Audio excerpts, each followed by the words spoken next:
全球现场时间要来关注到，这是东京的知名地标晴空塔，在22号晚间惊传了电梯骤降的事故。当地时间大约是8点20分左右，有一部载客电梯在下降的途中，疑似是高速下坠之后紧急卡死，包括了儿童在内，总共是有22个人受困在半空当中，超过了3个小时。而同一时间，因为电梯全面停运，大约是有600名的游客就被迫滞留在350公尺高的展望台，所幸暂无伤亡传出。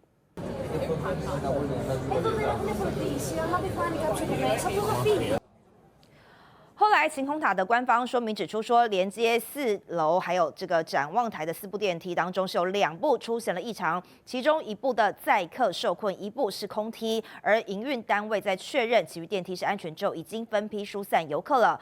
当地的这个民众就指出说，展望台一度非常的闷热，很拥挤。虽然营运方面呢，他们是有发放饮用水，但一下子就没有了。日本媒体现在就报道说，晴空塔的高速电梯原本仅仅需要50秒就可以直达350公尺高的景观台，但是呢，并且它里头是有设有这个强风的自动运停的机制，在事件发生之后，现在详细的事故原因要等待进一步的调查以及厘清。而另外来看到这个是美东现在遭遇到了100年一遇的暴风雪侵袭，美东大城纽约还有波士顿就已经先提前做好了防范措施了。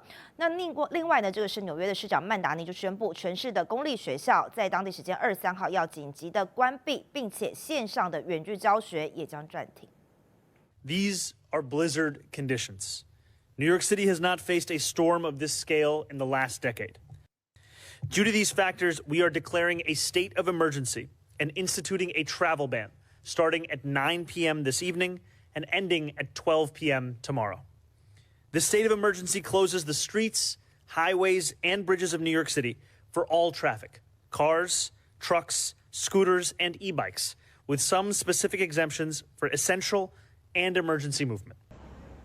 纽约州长其在当地时间20号就已经宣布全州进入到紧急状态，并且警示这一场暴风雪是足以让地区瘫痪，提醒民众要严肃看待，并且动用了100名的国民警卫队要待命。而气象预报现在就显示，长岛和纽约市恐怕是有45到60公分厚的暴雪，阵风时速可能会飙破96公里，恐怕会进一步导致大规模停电，还有交通的瘫痪。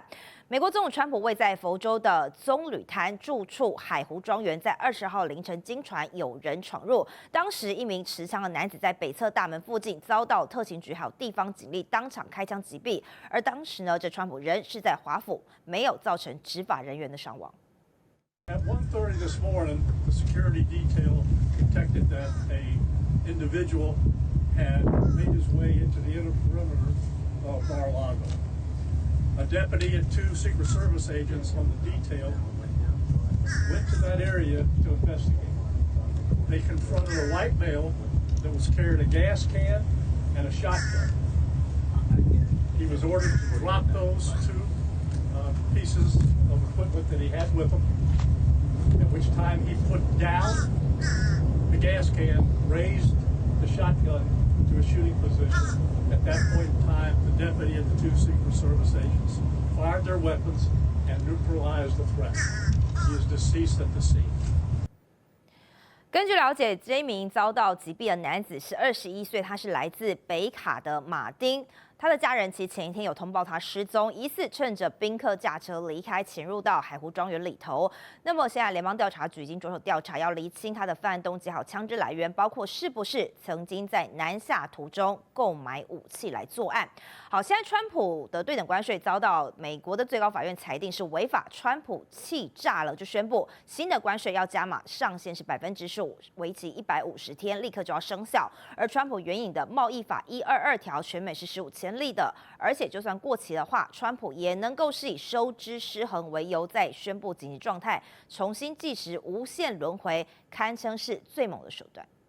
美国最高法院裁定对等关税违法，让美国总统川普第一时间气得援引贸易法122条，对全球加征10%关税，为期150天。但不到1天内，显然觉得下手不够重，再宣布加码到法条允许的最高上限15%，还预告将发布全新且合法的关税。But I cannot charge under any circumstances. I think of that. How ridiculous is? 华尔街日报报道，川普与州长举行闭门会谈时，顾问递纸条告知关税违法。川普反问：“所以输了吗？”表面冷静，实则怒火中烧。川普搬出 B 计划应对，援引的122法条，全美没人用过，还可以不经同意无限轮回，也就是150天期满后，总统还能再宣布收支不平衡，重新计时。川普也同步展开针对不公平贸易的301条款，以及不受法院判决影响的232条款调查，想延伸成永久关税。不过民调显示，有64%的民众不满川普关税，连共和党部分群体都有过半反对，支持率惨败。美国中小企业积怨已久，早在去年就开告政府要川普还钱来。borrowed it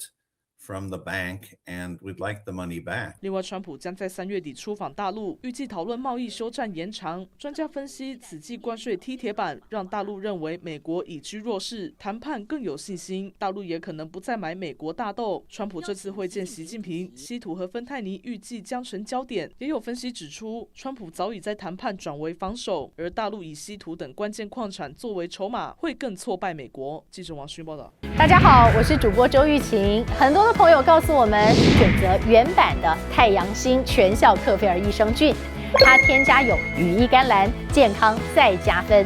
而有睡眠困扰的朋友们，赶快选择蓝色包装这一款晚安加强版，绝对是更有感。